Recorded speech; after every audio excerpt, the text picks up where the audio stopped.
Subscribe करें और bell दबाएं ताकि कोई खबर रह न जाए।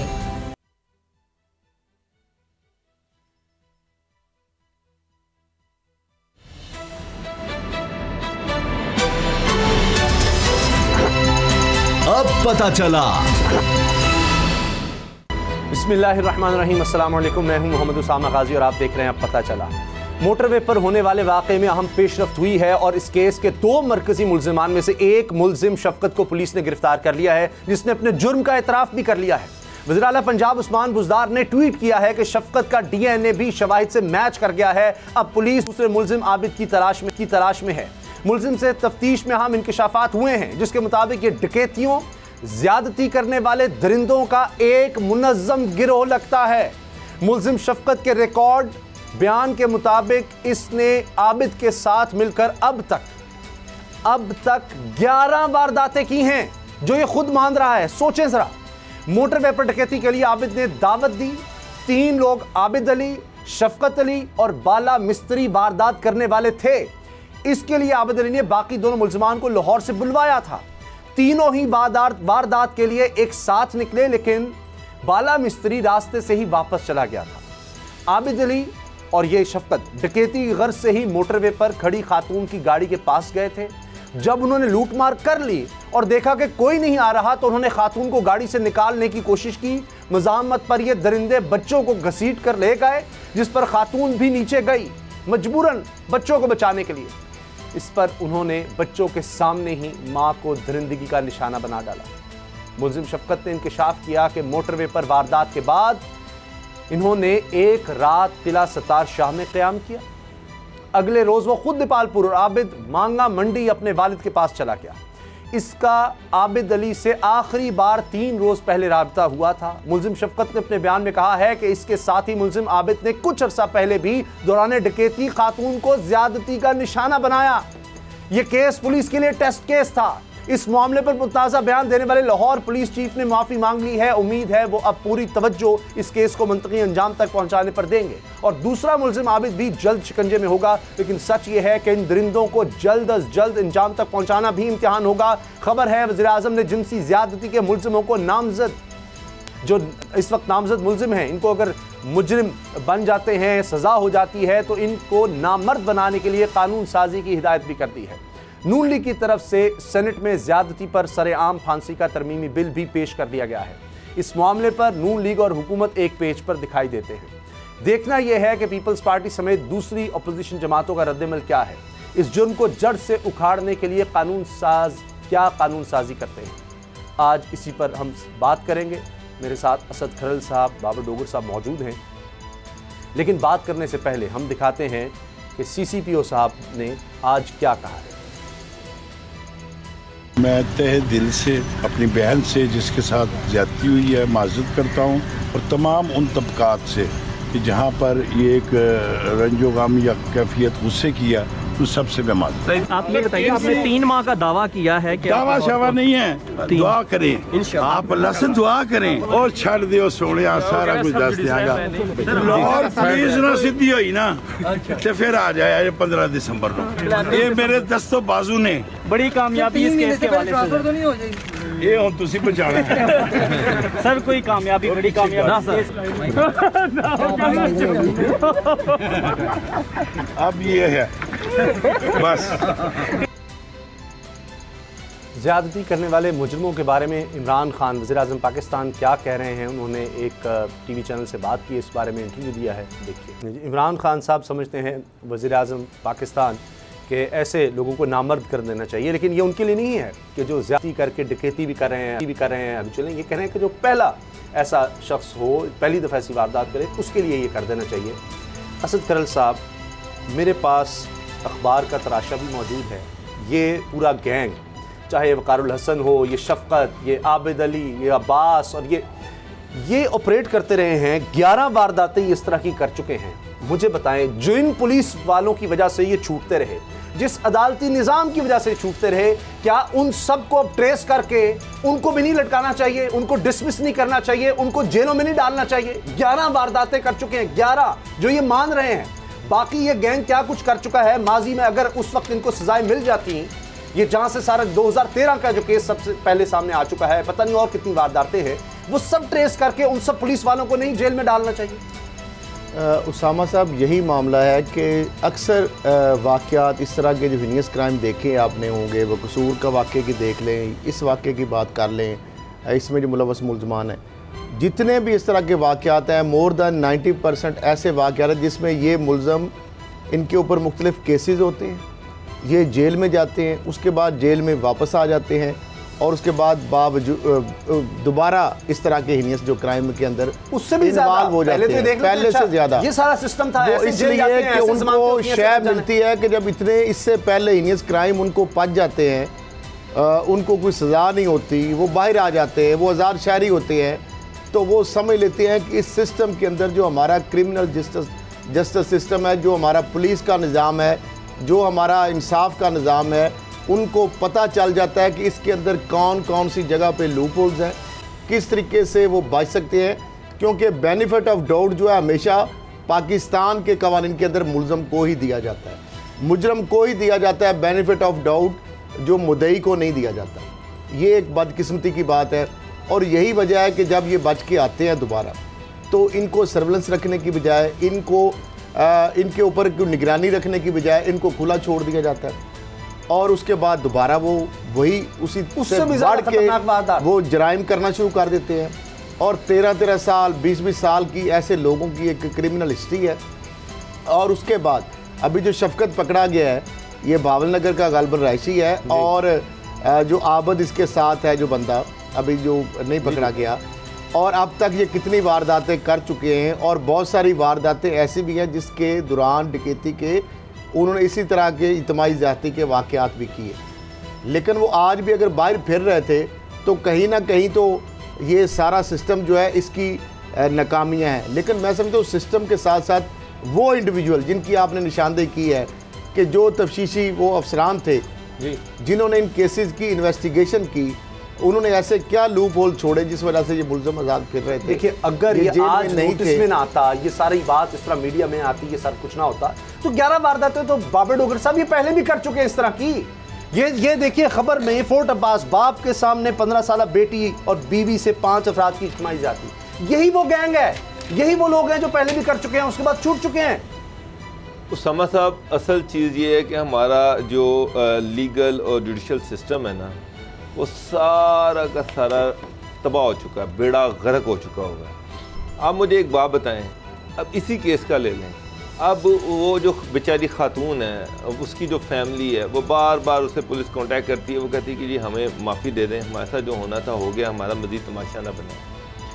अब अल्टीमेटली ये केस जो है किसी कोर्ट में जाएगा, वहाँ पर ख़ातून को पेश करेंगे, ख़ातून से तरह तरह के सवालात किए जाएंगे। जो हमारा जुडिशल सिस्टम है, जो हमारी पुलिस है, जिस तरह से पुलिस का बेड़ा गर्क हुआ है, तहरीक इंसाफ खुद इमरान खान साहब थकते नहीं थे, ये कहते कि जी पंजाब की पुलिस जो है वो पोलिटिसाइज हुई है और ये जो है ये सिर्फ़ और सिर्फ सियासी जो हुक्मरानों के सियासी मफादात हैं उसको पूरा करने के लिए है। जब ज़ैनब मर्डर केस है तो खान साहब की वो सारी स्टेटमेंट निकाल के देख लें। उसके बाद उन्होंने कहा जी कि KPK में देखें पुलिस इंडिपेंडेंट है, बाख्तियार है, वहाँ पर जनाब आप FIR दर्ज करवाने जाएँ, FIR दर्ज होती है, उस पर इन्वेस्टिगेशन होती है। मैं यहाँ पर आप पंजाब में देख लें, अगर ये केस इतना हाईलाइट ना होता तो यकीन जाने इस औरत को जुरिसडिक्शन के चक्कर में मोटरवे ने कहना था ये हमारी जुरिसडिक्शन नहीं है, रिंग रोड ने कहा था हमारी नहीं है, पुलिस ने कहना था फलाना वो वाला इलाका लगता है, दूसरी पुलिस ने कहना था वो वाला इलाका लगता है।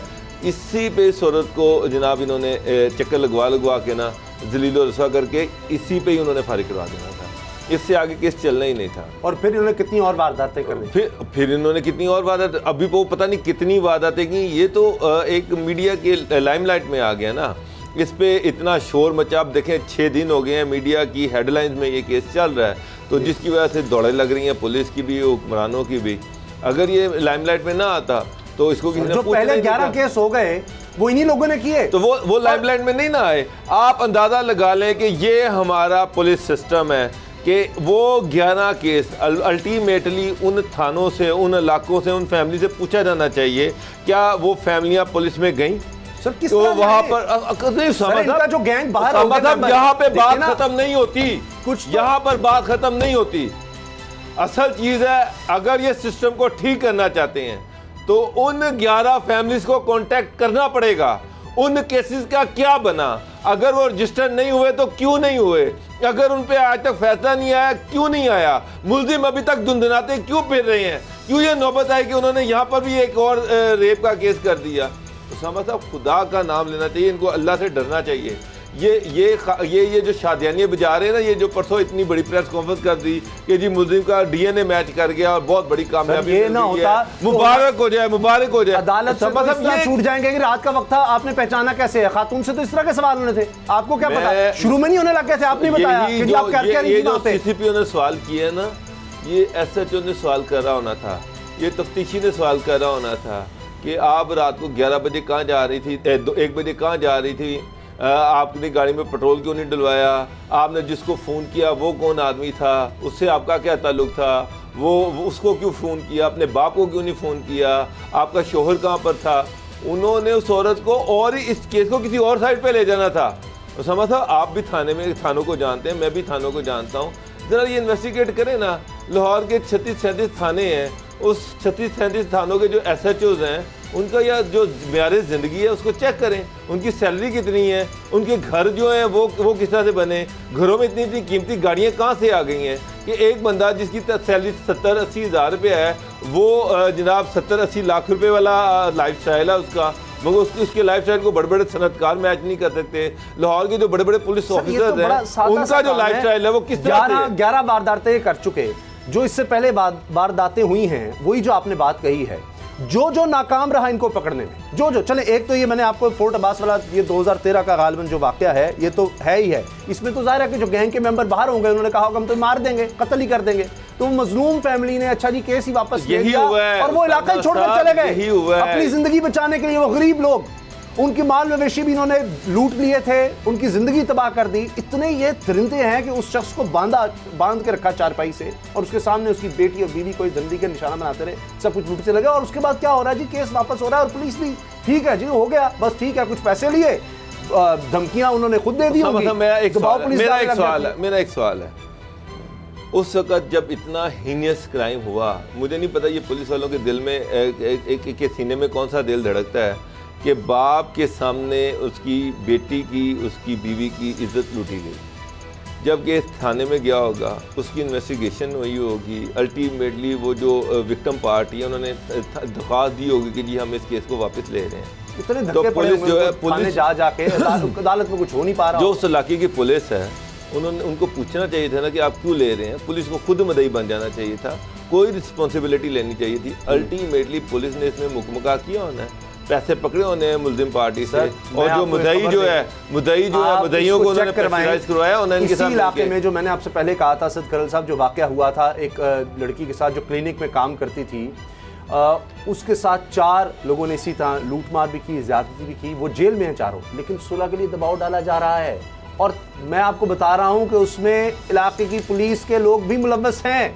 आप सोचें जरा, ये पुलिस वाले खुद, क्योंकि उधर से पैसे मिल जाएंगे, यहाँ पर ये हो रहा है, ये देखना चाहिए। ये जो 11 वारदातें हुई हैं, मैं समझता हूँ कि जब तक वही जो बाबड़ों साहब आपने बात कही है, तब तक मैं नहीं समझता कि ये इंसाफ होगा।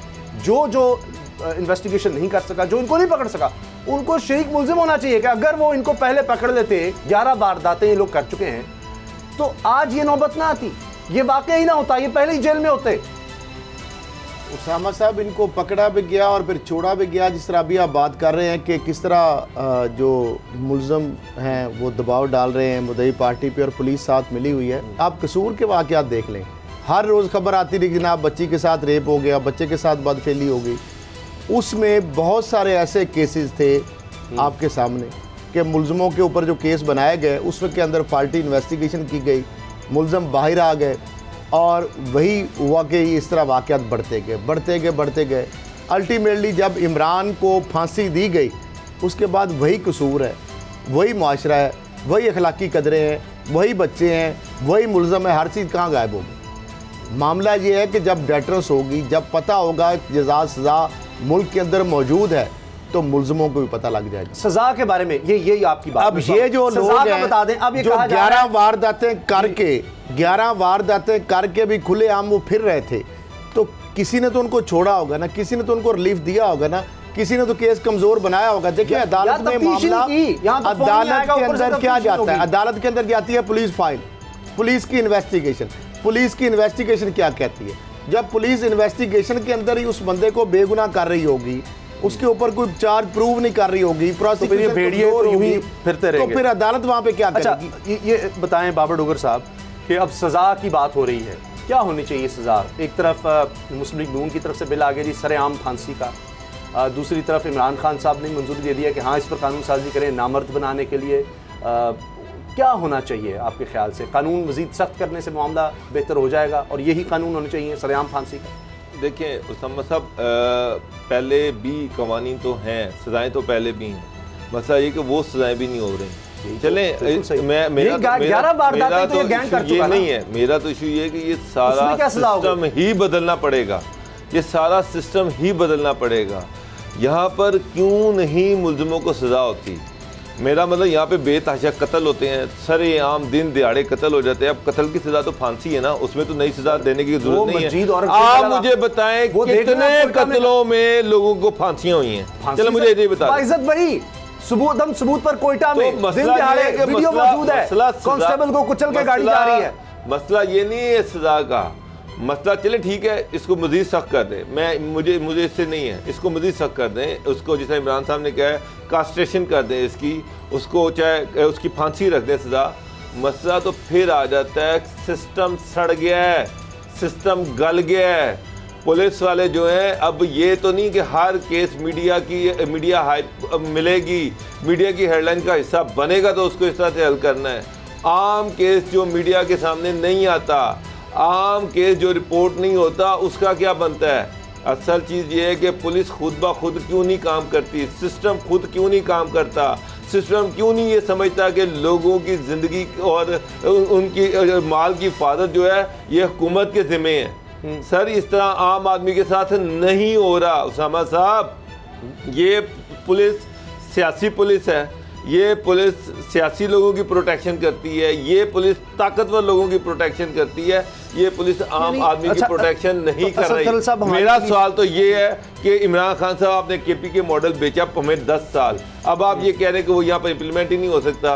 पंजाब का जो कल्चर है केपी के से डिफरेंट है। मैं हैरान हूँ कि पंजाब की वो पुलिस जो आपको आज से 3 साल पहले तो बहुत बुरी लगती थी कि वो सियासी है, एकदम आपको बड़ी प्रोफेशनल लगनी शुरू हो गई है। मैं तो ये इस तरह तो उसामा साहब मसले हल नहीं होंगे, हर चीज़ मीडिया पे नहीं आ सकती, हर चीज़ मीडिया की हर थाने में फिर वज़ीर आज़म को जाकर बिठा दें, वज़ीर आला फिर हर थाने में खुद ही देख रहे हो, अगर नोटिस ही हर चीज़ का लेना है, हर क्राइम का नोटिस सबको लेना पड़ेगा। पहली चीज़ उसामा साहब, पहली चीज़ सिस्टम को बदलें। दूसरी चीज़ ईमानदार लोग जो हैं उनको सामने लेके आएँ।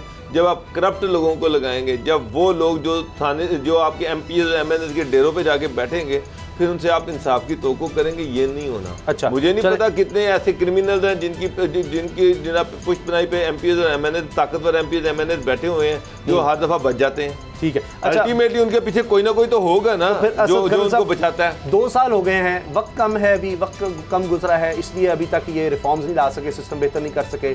और इसी पुलिस में से लोग रखने हैं, यहाँ ईमानदार लोग ही नहीं है पुलिस में, क्योंकि कहीं बाहर से तो नहीं ला सकते, कोई किसी एनजीओ का आदमी या कोई शख्स बाहर से उठाकर पुलिस में डायरेक्ट इंडक्ट तो नहीं हो सकता। वही जो आ रहे हैं, जो सिस्टम है पाकिस्तान में ब्यूरोक्रेसी का, उसी के तहत वो लोग आएंगे।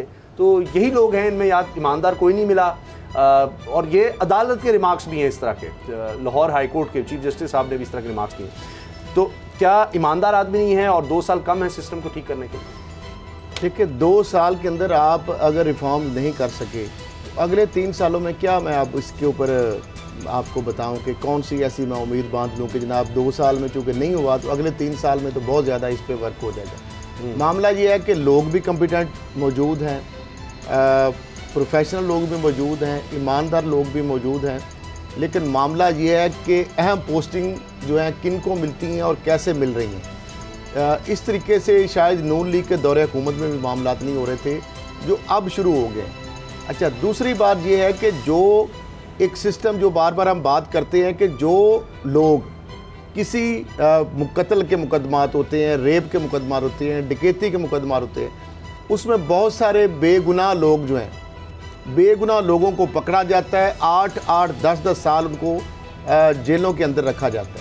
उसके बाद अदालत उज़्मा तक या हाई कोर्ट उनको बाइज्जत बरी कर देती है, और बहुत सारे जो गुनाहगार होते हैं उनको निकाल दिया जाता है उन केसेस के अंदर से। ठीक है, अब इसके ऊपर मुझे ये बताएं, आज तक इस फॉल्टी इन्वेस्टिगेशन के ऊपर किसी के एक शरीफ आदमी की अगर आपने ज़िंदगी तबाह कर दी है और गुनाहगार जो उसको आपने माशरे में छोड़ दिया मज़ीद जराइम के लिए, कभी आपने सजा किसी को होते हुए देखी है? किसी झूठे गवाह को, हालांकि चीफ जस्टिस साहब, चीफ जस्टिस खोसा साहब ने बड़ा अच्छा फैसला लिया, गैंग जब ये पहले वारदात कर चुका है, झूठे गवाह या झूठे इन्वेस्टिगेशन अफसर के ऊपर भी कार्रवाई होनी चाहिए। लेकिन उसके बाद क्या हुई किसी के खिलाफ? कितने झूठे मुकदमा होते हैं, जाली का मेडिकल लीगल आज क्या नहीं इशू हो रहे अस्पतालों से लड़ाई झगड़े के मामलात में? जो बंदे को ज़रबें सही लगती हैं उसको रिजल्ट कॉग्निजेंस नहीं मिलता, और जो खुद साख्ता पैसे दे के डॉक्टरों से और पुलिस से मिलीभगत करके वो जनाब नतीजा ले लेता है, अपने हक में दूसरे खिलाफ पर्चा करा देता है। बेगुनाह बंदों के खिलाफ गुनाहगार जो है वो पर्चे करवा लेते हैं अपने इन्फ्लुएंस की वजह से, पैसों की वजह से, रिश्वत की वजह से। अब मामला ये है कि यहाँ पे इस सिस्टम में जब तक ओवरऑलिंग की ज़रूरत है, और जो लोग भी इसमें इन्वॉल्व होते हैं, जो फॉल्टी अकाउंटेबिलिटी का बड़ा एक स्ट्रिक्ट सिस्टम होना चाहिए, और जो पुलिस अफसर भी, जो इन्वेस्टिगेशन उसके अंदर जो लोग भी हैं जी, अगर वो केस के अंदर गलत इन्वेस्टिगेशन करते हैं, अदालत में जब वो प्रूव होती है, जज़ा सज़ा का अमल जो पेनल्टी इख्तियार करता है, तो उसके साथ उनके खिलाफ कार्रवाई होनी चाहिए। 82 के पहले कलंदरे बनते थे, कई साल हो गए आज तक नहीं बनते। एक चीज जो दर्ज होते हैं, क्या झूठी दरखास्तों वाले, झूठे मुकदमात वाले खिलाफ कार्रवाई नहीं होनी चाहिए? क्या आप किसी गुनाहगार को छोड़ते हैं, बेगुनाह को अंदर रखते हैं, उसके ऊपर सजा नहीं होनी चाहिए? ये जज़ा सज़ा का अमल जब तक महकमों के अंदर ओवरऑलिंग आप नहीं करेंगे और मुल्ज़िमों को किरदार तक नहीं पहुंचाएंगे। सिर्फ इतना कहना चाहता हूँ, आप सरेआम फांसी देना चाहते हैं, बिल्कुल होनी चाहिए जी, दें जी। ये नामर्द बनाने वाला मामला ये भी ठीक है जी, कर दें। बात तो यह है कि जो पहले सजाएं थीं, ये 11 वारदातें ये कर चुके, जो सजाएं पहले मौजूद थीं, 10-10 साल उम्र कैद की, डकैती की, ज्यादती की, वो उनको दी जा सकी। वही सजाएं नहीं हो सकी, पकड़े ही नहीं गए। अगर पकड़े गए तो छूट गए, जमानतें हो गई। इसका कौन जिम्मेदार है? अगर आप सजा सख्त भी कर देंगे, जब तक आप उस पर अमल दरामदी नहीं कर सकेंगे, ना इनको इन्वेस्टिगेट करके पकड़ सकेंगे, ना वो सजाएं दिलवा सकेंगे, तो सजा सख्त करने से क्या हासिल होगा? कुछ भी नहीं। मतलब एक जज्बातीपन होगा, हम जज्बात में कह देंगे हाँ जी ये कानून पास कर दिया और ख़त्म कहानी, हाँ जी हमने कानून पास कर दिया था। इससे काम नहीं चलेगा। ब्रेक लेते हैं, मिलते हैं ब्रेक के बाद।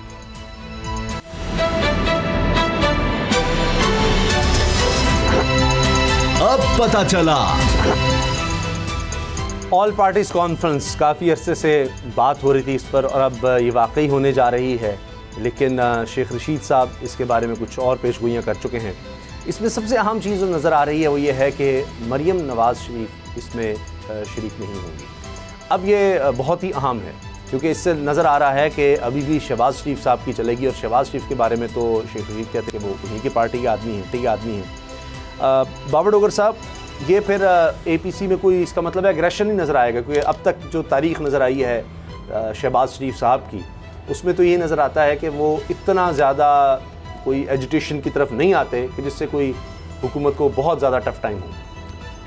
उसामा साहब, जब APC और ये अपोजिशन जब इकट्ठी करने की बात की जा रही थी, जब बिलावल एक्टिव हुए थे, तो आप उस वक्त देखें कि शहबाज शरीफ रिलक्टेंट थे। शहबाज शरीफ इस अपोजिशन इत्तेहाद का हिस्सा बनने को तैयार नहीं थे। मैं आज से 3 हफ्ते पहले की बात, 4 हफ्ते पहले की बात कर रहा हूँ। उस वक्त एक टाइम तो आया कि बिलावल बिल्कुल मायूस हो गए, शहबाज शरीफ की तरफ से बिल्कुल सदमैरी थी। उसके बाद ये कि मियाँ नवाज शरीफ उसमें आए। मियाँ नवाज शरीफ जो है उन्होंने बिलावल को भी फ़ोन किया, उन्होंने शहबाज शरीफ पे प्रेशर डाला। इनफैक्ट ये मरियम ये चाह रही थी कि गवर्नमेंट पे प्रेशर बढ़ाया जाए।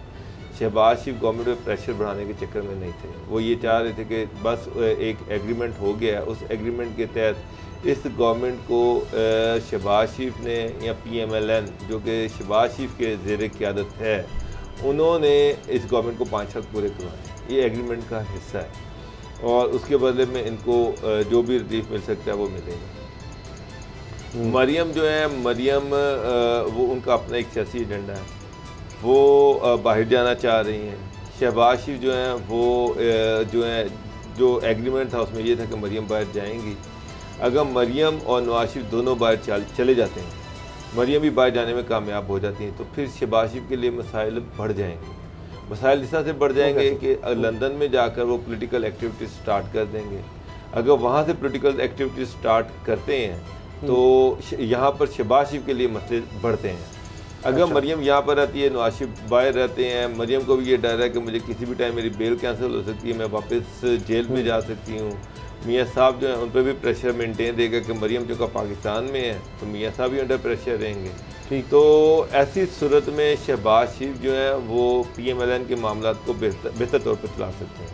अच्छा, APC में कुछ आपको सर आ रहा है कोई हुकूमत गिराने के लिए? मैं आपको ये बात कर रहा हूँ कि आप देखिए कि इसका हिस्सा जो है मरियम नहीं है, इस APC का हिस्सा नहीं है, उनको नहीं बुलाया गया। हाँ जी, शहबाज शरीफ जो APC में जो एजेंडे हैं वो मैं आपको बड़े वाज़ेह तौर पर जो एजेंडे हैं उससे पता चल रहा है कि इसका कोई एक नतीजा नहीं निकलना। अच्छा। अब PMLN का वाज़ेह एजेंडा है कि इस हुकूमत को हमने 5 साल पूरे कराने हैं, ये वो कह नहीं सकते, ये कोई बात ऑन रिकॉर्ड नहीं कहेंगे। तो कह रहे हैं कि जनाब PMLN यही कहेगी कि ना ये हुकूमत अपने बोझ से खुद ही गिर जाएगी, हमें गिराने की वो तो इस्तीफे का मुतालबा कर रहे हैं। अभी एहसन इकबाल साहब कह रहे हैं जी पूरी हुकूमत इस्तीफा दे देगी जो वाक़या हुआ इस पर। चले वो पूरी हुकूमत इस्तीफा दे देना, खुद क्यों नहीं इस्तीफा देते? मेरा सवाल तो ये है, जो मौलाना फजलुर रहमान इनसे डिमांड कर रहे हैं कि आपको इस्तीफा दे देना चाहिए, तो ये इस्तीफा दें, क्यों नहीं देते? ये पार्टी जो है वो इस्तीफों के भी खिलाफ है। वो तो ये कह रही कि ना इन हाउस तब्दीली होनी चाहिए, यानी इस्तीफे मांगने में वो आगे जिनके पास इस्तीफा देने के लिए कुछ है नहीं, कुछ है नहीं। मौलाना साहब तो खुद नहीं है पार्लियामेंट में, और जिनके पास है यानी दबाव डालने के लिए कोई इस्तीफा देने की पोजीशन में वो देना नहीं चाह रहे, ना पीपल्स पार्टी ना नून। PMLN ये चाह रही कि मिड टर्म इलेक्शन करवा दे गवर्नमेंट। मुझे बताइए ये मिड टर्म इलेक्शन किस तरह से होंगे, कौन करवाएगा? अच्छा, यही बात जब हमने राना सनाउल्लाह साहब से की थी करल साहब इसी प्रोग्राम में, आपको याद होगा, तो उन्होंने कहा था कि जी असल तो चीज़ यही है, मैं अपनी बात कर सकता हूँ कि सड़कों पर आना ही असल है या ये इस्तीफे देना ही, बाकी तो फिर ऐसी बातें ही हैं। तो फिर बाकी सिर्फ बातें ही होनी है जिसमें शाहिद खाकान अब्बासी साहब, ख्वाजा आसिफ, एहसन इकबाल, अयाज सादिक, अमीर मुकाम और मरीम औरंगज़ेब साहिबा इस वक्त में होंगी, 6 रुकनी वक्त बड़ा ज़बरदस्त। और ये बिलावल हाउस में इस्लामाबाद में ये एक मीटिंग होगी और उस मीटिंग के बाद एक प्रेस कॉन्फ्रेंस हो जाएगी, मुश्तरका एलामिया भी शायद नौबत ना जारी होने का, क्योंकि वहाँ पे फिर एक तो ये सारी हाइप मामलात हो जाएंगे, सारी हाइप मुलाकातें के जिस तरह हम अब इकट्ठे, ये हुकूमत तो ये तो बात है, ये वो कह चुके हैं कि जी ये हुकूमत से तो नहीं मुल्क चल सकता, ये हुकूमत रही तो मुझे ये बताएं उसामा साहब, स्पीकर के खिलाफ अदम एतमाद लाने की बातें आपने सुनी? जी जी, किधर है सर? बजट नहीं पास होने देना। अच्छा, फिर बजट वाली बात आपने सुन ली, चेयरमैन सेनेट को तब्दील आपने कराना था, वो तीनों चीज़ों हो गई। लेकिन सर FATF उसके बाद देख लें, वो उसके बाद आपने पहले कितनी मरतबा की, कितनी मरतबा APC की, उसका कोई नतीजा निकला? लड़ाई हो जाती है। मामला ये है कि फजलुर रहमान साहब कह रहे हैं इस्तीफा दें, पीपल्स पार्टी इस्तीफे देने के लिए तैयार नहीं, क्योंकि उनके पास सिंध हुकूमत है, वो कभी भी नहीं छोड़ेंगे।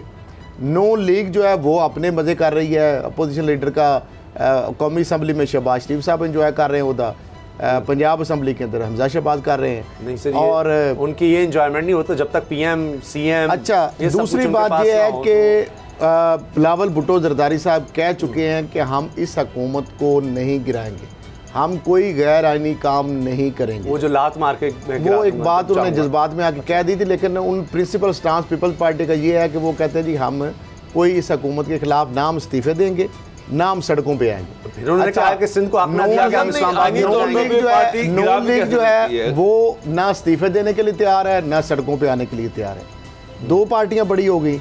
मौलाना फजलुर रहमान साहब खुद पार्लियामेंटेरियन नहीं है, तो इसलिए उनके कहने या ना कहने से कोई फर्क जोर तो बड़ा लगाया था। ठीक है, अब मामला ये है कि इस मुझे बताएं कि APC का नतीजा क्या निकलेगा। मैं समझता हूँ ये हुकूमत के लिए ब्लेसिंग है कि ऐसी गैर मुतहिदा जो अपोजिशन है वो हुकूमत के लिए एक ब्लेसिंग है कि जो खुद ही ऐसी एक स्टेज बनाते हैं और आपस में लड़ पड़ते हैं और बीच चौराहे में हंडिया जो इनकी फूटती है, जिस तरह आप देखते हैं हर दफ़ा, तो हुकूमत को तो कोई इससे कोई है ही नहीं। और जिस तरह शेख रशीद साहब ने कहा नाकाम हुई कि शहबाज शरीफ साहब तो हमारे प्लेयर है और हमारे खिलाड़ी हैं, मामला ये है कि शहबाज शरीफ साहब गिला भी पिछले दिनों उन्होंने किया है। उन्होंने कहा जनाब पिछली भी दफ़ा बेसिकली उनका इशारा समझने वाले समझदार हैं उन्होंने कहा जी मुशर्रफ दौर में जब भाई साहब गए थे तो उस वक्त भी हमजा शहबाज को बतौर गारंटी रखा गया और हमारे ख़ानदान के ऊपर जनाब सारी मुसीबतें आई। यानी उनका मकसद ये है ना कि मरियम साहबा भी बाहर हैं, नवाज शरीफ साहब भी बाहर हैं, उनके बेटे भी बाहर हैं और शहबाज शरीफ साहब तो फंसे हुए हैं। उन हमजा शहबाज जेल में, शहबाज शरीफ साहब खुद के ऊपर तलवार लटक ली है, कोरोना का वो टेस्ट भी कहते हैं पॉजिटिव, अहलिया का भी निकला है पॉजिटिव, वो खबरें भी आ रही हैं। फिर उनके बेटे सलमान शहबाज वहाँ पे यूके में फंसे हुए हैं सर, उस पर हमने अभी दामाद जो है वहाँ पे फंसे हुए हैं, उनकी बेटी जो है उनके वारंट निकल रहे हैं। मामला ये है कि शहबाज शरीफ साहब बेचारे तो हैं ना इधर के ना उधर के, वो तो दोनों तरफ से मतलब उन्होंने सुनवाई थी शेरवानी, वो ख्वाब भी पूरा नहीं हुआ, बेटा उनका बाहर नहीं आया, उनके केस खत्म नहीं हुए, देखिए बयानियां भी बदला, सब कुछ किया, लेकिन मिला उनको कुछ भी नहीं। अच्छा बाबर साहब, अगर ये टफ टाइम बहुत ज़्यादा देना चाहें हुकूमत को तो दे भी सकते हैं। आप देखें कि FATF का बिल नहीं पास होने दिया अपोजिशन ने, वो हुकूमत कुछ भी नहीं कर सकी उस बारे में, सेनेट से नहीं पास हो सका, तो ये तो हुकूमत के लिए एक मसला है अगर ये सारे हो जाएं। और 5-10 तो सीटें हैं मेजॉरिटी अगर देखी जाए तो हुकूमत के पास, तो ये बातें पहले भी होने लग गई थी। एक तो FATF बिल से नज़र आता है कि अपोजिशन अगर इकट्ठी हो तो हुकूमत के लिए बहुत मुश्किलात हैं। दूसरा, क्या इस APC की नाकामी के बाद दोबारा मौलाना धरना देंगे जिस तरह पहले उन्होंने किया था? उस्ताद साहब, अब मौलाना जो है उनको इन पॉलिटिकल पार्टीज पे ट्रस्ट नहीं है। उन्होंने एक दफ़ा धरना दे के देख लिया, जितना कि उन्होंने उनके साथ कोऑपरेट किया उनके सामने है, तो मज़ीद वो इस पोजीशन में नहीं है कि वो अब दोबारा धरना दे। धरने में बहुत पैसा लगता है, बड़ी हिम्मत चाहिए, बड़ा जिगरा चाहिए। चले मौलाना हिम्मत कर ही लेते हैं, तो क्या फिर पार्टी और नून लीग उनको सपोर्ट करेगी? सवाल ही नहीं पैदा होता। ये तो प्रॉक्सी अपोजिशन है, शहबाज शरीफ साहब प्रॉक्सी अपोजिशन है। शहबाज शरीफ साहब जो है उनका एजेंडा कुछ और है, वो किसी और के साथ मिले हुए हैं। वो तो ये यकीन दहानी करवाते फिर रहे हैं कि जनाब आप मुझे आजमाएं, मुझे देखें, मुझे मौका दें। तो जो आपको पता है कि ये हुकूमत किन के सहारों पर खड़ी हुई है, और शहबाज शरीफ साहब जो हैं उनको भी पता है कि जब तक उनके वो पीछे हैं उस वक्त तक ये हुकूमत गिर नहीं सकती। तो वो तो उनको ये कहना चाह रहे हैं कि जनाब मुझे मौका दें, वो उनको नाराज़ नहीं कर सकते। तो वो जो है वो शहबाज शरीफ साहब जो है उनको टेस्ट कर रहे हैं, उनको देख रहे हैं कि शहबाज शरीफ साहब आप PMLN में मरीम नवाज और नवाज शरीफ जो हैं इनके इन्फ्लुएंस से कितना गुबार आता है। मरीम नवाज का ट्विटर थोड़ा सा फिर एग्रेसिव हो गया, खामोश इसीलिए हुआ है।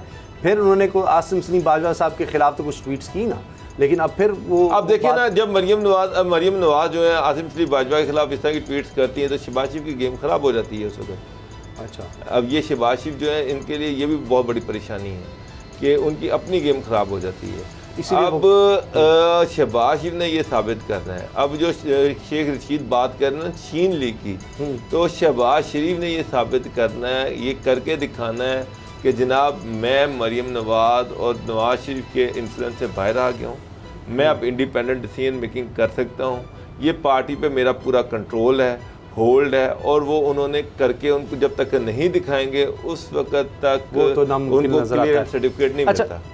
ये शहबाज शरीफ साहब ने असद खर साहब माफ़ी भी मांगी थी मौलाना फजलुर रहमान से फ्लोर द हाउस कि जी हमसे बड़ी गलती हो गई है, आइंदा इस तरह नहीं होगा, ये जो बिल हमने पास करा दिए उनसे मुशावरत नहीं की और ये सब बातें। मौलाना साहब तो तहरीरी यकीन दहानियाँ मांगते रहे हैं कि इस दफ़ा ये जो APC होने जा रही है लिख कर दें कि इसमें कुछ ना कुछ होगा, या हमसे सही तरह मुशावरत होगी, या कोई कंक्रीट चीज़, कोई ऐसी बात कि जिसके बाद लगे कि ये तो हुकूमत गिराने के लिए इकट्ठे हो गए, कुछ ऐसा होगा। तो वो तहरीरी तौर पर तो कुछ नहीं दिया गया मौलाना साहब को, लेकिन बहरहाल एक जा रही है ऑल पार्टीज़ कॉन्फ्रेंस, तो देखेंगे इसमें फिर न लड़ाई हो जाए। लास्ट APC में हुआ था कि वो मज़हब कार्ड इस्तेमाल करने पर बिलावल भुट्टो जरदारी और मौलाना फजलुर रहमान साहब के दरमियान तहकामी हो गई थी। ब्रेक लेते हैं, ब्रेक के बाद बताएंगे कि शहबाज शरीफ का पूरा ख़ानदान मुश्किल में घिर चुका है, मुश्किलात बढ़ती चली जा रही हैं। ब्रेक के बाद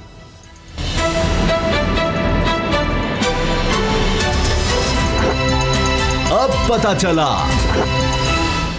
हमजा शहबाज शरीफ साहब को कोरोना हो गया है और उनका टेस्ट पॉजिटिव आया और उनकी दरख्वास्त गई सूबाई हुकूमत को कि उन्हें हस्पताल मुंतकिल किया जाए, इत्तफाक अस्पताल, लेकिन ये दरख्वास्त हुकूमत पंजाब ने मंजूर नहीं की। दूसरी तरफ शहबाज शरीफ साहब की अहलिया नुसरत शहबाज साहिबा और बेटी राबिया इमरान के काबिल ज़मानत वारंट गिरफ़्तारी जारी कर दिए गए हैं। उनके दामाद हैं जनाब हारून यूसुफ, उनके नाकाबिल ज़मानत वारंट गिरफ़्तारी जारी कर दिए गए हैं। इसके अलावा ये भी कहा गया है कि जी इश्तिहारी करार देने के लिए मुल्ज़मान को कार्रवाई का आगाज़ किया जाए और जो बाहर हैं मुल्क से उनको लाने के लिए कुछ किया जाए।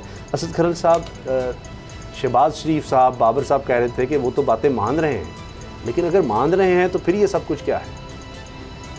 देखें, शहबाज शरीफ साहब वो कहते हैं ना कि विकेट के दोनों तरफ खेल रहे हैं। शहबाज शरीफ साहब एक तरफ बात मानने की कोशिश करते हैं ताकि हमें अपने केसों में रिलीफ मिल जाए, दूसरी जानब जो मौलाना फजल रहमान से आपने बात की थी, उन्होंने माफ़ी मांगी थी असम्बली में, उसके ऊपर नवाज शरीफ साहब ने उनको प्रेशराइज़ किया था कि मौलाना फजल रहमान साहब हमारे अलाइज़ हैं, और मौलाना फजल रहमान साहब जो हैं उन्हीं की वजह से दिल में तो पता ही है नवाज शरीफ साहब को, जो उनका प्रेशर एक बना और नवाज शरीफ साहब बाहर पहुँच गए, तो इसलिए उन्होंने कहा कि आप उनसे माजरत करें। दूसरा, आपको पता है कि जो नवाज शरीफ साहब ने बिलावल भुट्टो जरदारी से फ़ोन किया, वो भी नवाज शरीफ साहब का प्रेशर था कि शहबाज शरीफ साहब जरदारी साहब और बिलावल साहब को मिलने गए।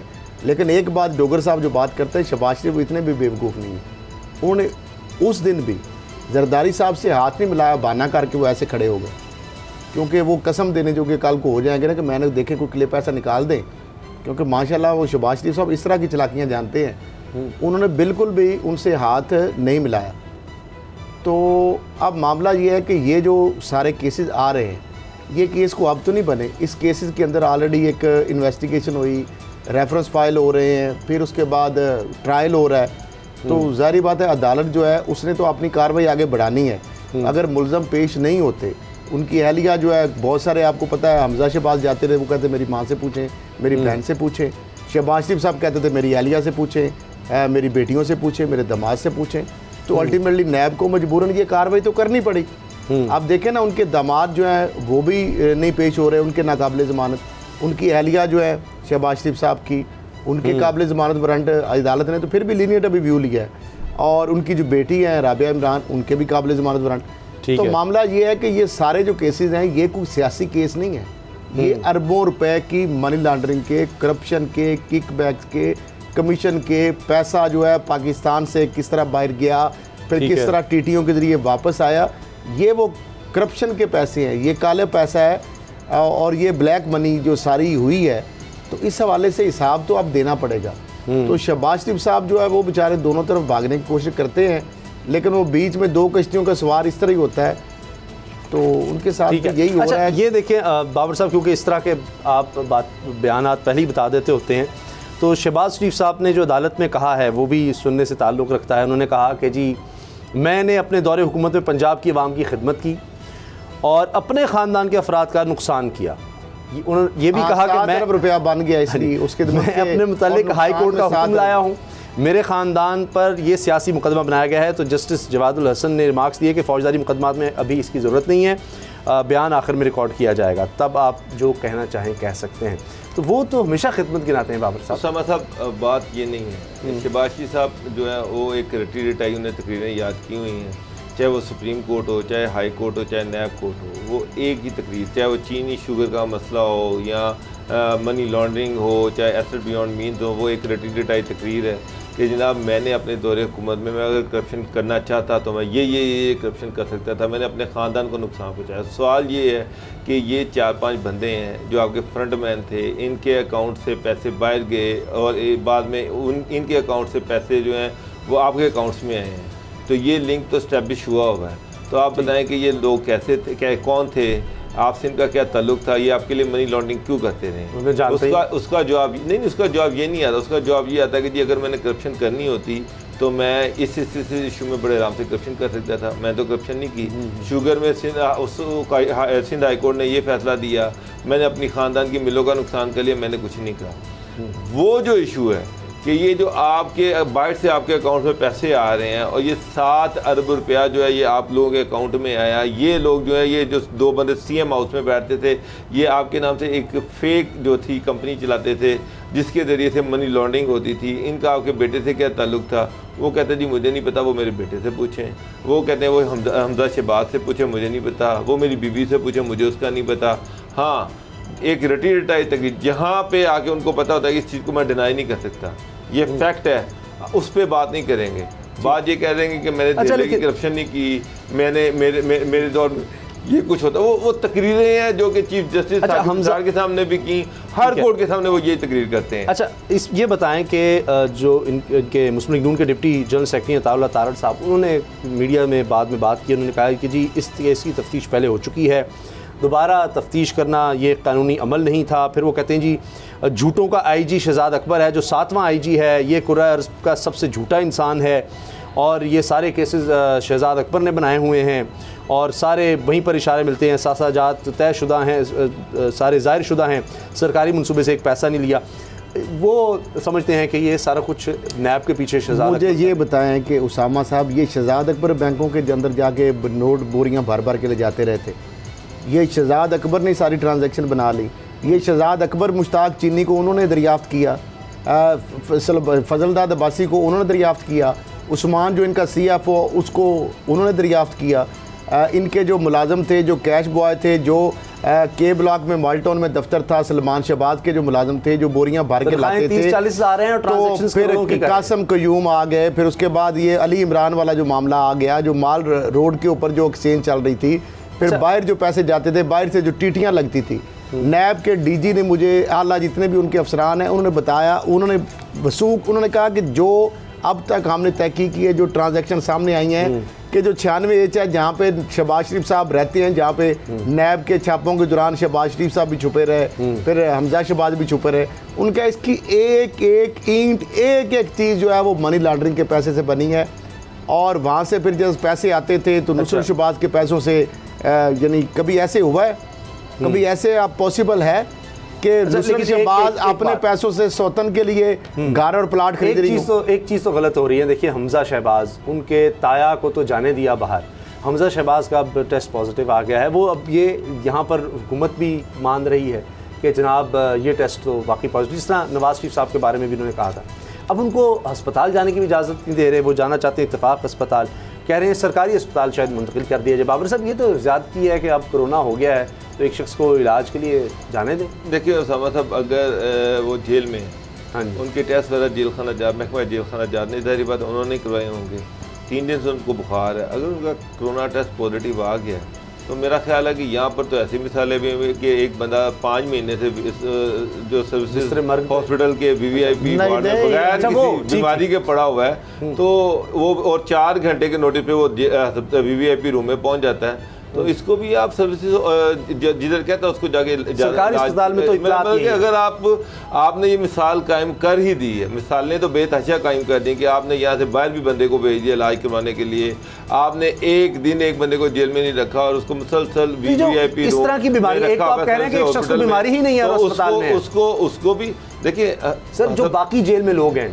बहुत से लोगों को कोरोना होगा, बहुत से लोगों को, खैर आप तो कह रहे हैं कि बीमारी ही नहीं है तो 5 महीने से अस्पताल में, लेकिन जिनको बीमारी है, चले मैं वो ये कह रहे हैं कि अगर शकील रहमान साहब के लिए हुकूमत का इतना नरम गोशा है, पंजाब हुकूमत, वफाकी हुकूमत के बगैर बीमारी के उनको 5 माह से सर्विसेज हॉस्पिटल के VVIP कमरे में नहीं बल्कि पूरा ब्लॉक ही उन्होंने कब्जा कर ली, उसमें रखा हुआ है। और अभी जुमेरात के रोज़ डॉक्टर्स ने उनको कहा कि जनाब आपको कुछ मसला नहीं है, लिहाजा आपको डिस्चार्ज हम कर रहे हैं, और साथ एक प्रिस्क्रिप्शन की तफसील लिखी उसी के ऊपर, और साथ लिखा कि जनाब आफ्टर 3 वीक्स के फॉलो अप आपका किया जाएगा।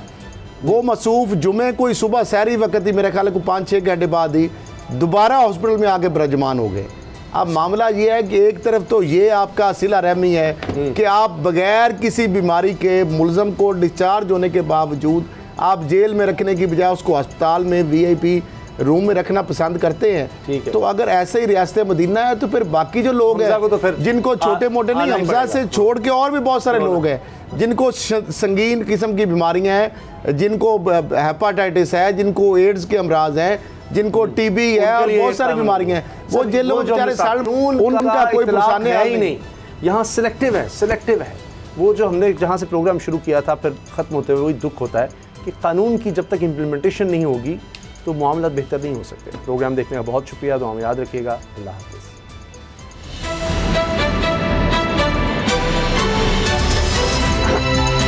अब पता चला। सब्सक्राइब करें और बेल दबाएं ताकि कोई खबर रह न जाए।